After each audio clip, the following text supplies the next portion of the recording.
बिस्मिल्लाहिर्रहमानिर्रहीम। अस्सलामुअलैकुम फ्रेंड्स। आज के ताज़ा तरीन सऊदी रियाल एक्सचेंज रेट के साथ मैं आपकी खिदमत में हाजिर हूँ। डॉलर पाकिस्तान में इंटरबैंक में बढ़ते बढ़ते 279 रुपये 49 पैसे पर पहुंच गया है। सऊदी रियाल रेट में भी इजाफा देखने में आया है। चलें देखते हैं आज सऊदी अरब के मुख्तलिफ बैंक्स पाकिस्तान और इंडिया के लिए सऊदी रियाल का क्या एक्सचेंज रेट दे रहे हैं।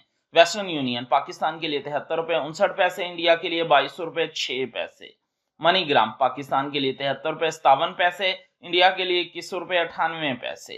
फौरी बैंक पाकिस्तान के लिए 73 रुपये 50 पैसे, इंडिया के लिए 22 रुपये 5 पैसे। STC पे पाकिस्तान के लिए 73 रुपये 49 पैसे, इंडिया के लिए 21 रुपये 99 पैसे।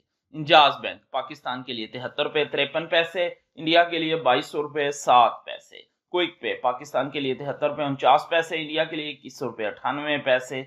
अलराजी बैंक पाकिस्तान के लिए 73 रुपये 52 पैसे, इंडिया के लिए 22 रुपये 7 पैसे। एनबी टेली मनी पाकिस्तान के लिए 73 रुपये 56 पैसे और इंडिया के लिए 22 रुपये 5 पैसे सऊदी रियाल का एक्सचेंज रेट दे रहा है। मिलते हैं इंशाल्लाह अगली वीडियो में। टिल देन अल्लाह हाफिज।